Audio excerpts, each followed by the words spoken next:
Alright, I've left it alone long enough. Back to Hellblazer Light. When we last left our hero, John was on the verge of a drinking binge. I really couldn't blame the guy, given he was pushed into the background of his own comic. This month's cover is interesting. I look at it and I see Fats from the movie Magic, and I've read other fans see Nazi Tintin. Both comparisons work, oddly enough. From the first page, we're back in the past. John's exuding the virtues of magic and the punk music scene, together with his girlfriend Veronica. Good times, it appears.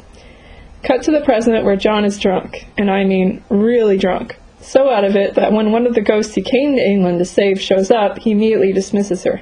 Dude, not cool. Not cool at all. In the past, John is confronted by Veronica, who says that by mixing magic with their music, they're taking it too far. She called home and her parents didn't even know who she was. John is rather oblivious to her plight, though, and effectively breaks up with her. Presently, John rushes into a club with a magic act and hustles him off the stage, showing the gathered crowd real magic by calling upon more than a few ghosts. Cue, ghost-eating monster! Yeah, I know, big surprise, right? Real smart. Not. Past John talks to Georgie about his ex Veronica and finds out she was turned away from her as well. Georgie, your future bitch is showing.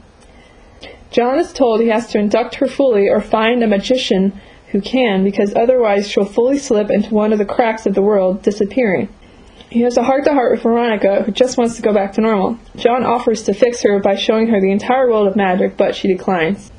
Why exactly? If there's a choice between living and dying, wouldn't you want to live? Back in the present, John is attacked by the ghost-killing monster, but rather than kill him, it says his name. And apparently, John recognizes the voice. It's Veronica? Dun dun dun! Yeah, it should be obvious my interest in this comic waned quite a bit. Just look at how long it's taken me to do another video on the topic. Taking a break has allowed me to look at the comic with a fresh perspective, though. Whereas issue 3 did nothing to advance the ongoing storyline, this one actually throws out a few interesting tidbits to the reader. It's not anything earth-shattering, but at least John takes command of the narrative again, and it's not driven by an outside character anymore.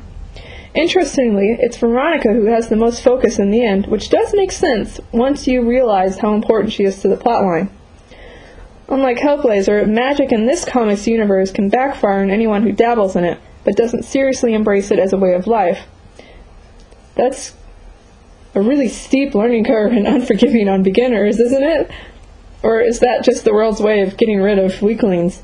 John's actions while drunk are a bit suspect, as he purposely summons some of his ghostly friends and basically offers them up to be sacrificed. Dude, you came to ask for Georgie's assistance in saving them. Why are you killing them now? I don't care how drunk you are, that's just stupid. Of course, maybe that was the point. While a definite improvement on the previous issue, the series still leaves something to desire. I feel like the story is still struggling to find direction, so you end up with scenes that feel tacked on to fill out the page count. Did we really need to see John get drunk and hit on a random record shop employee? No, not really. So, story gets a C, and because Del Rey's art is still amazing, and fills most of this issue, A-.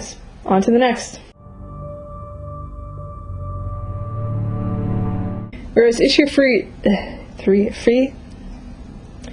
and it's not driven by an outside character.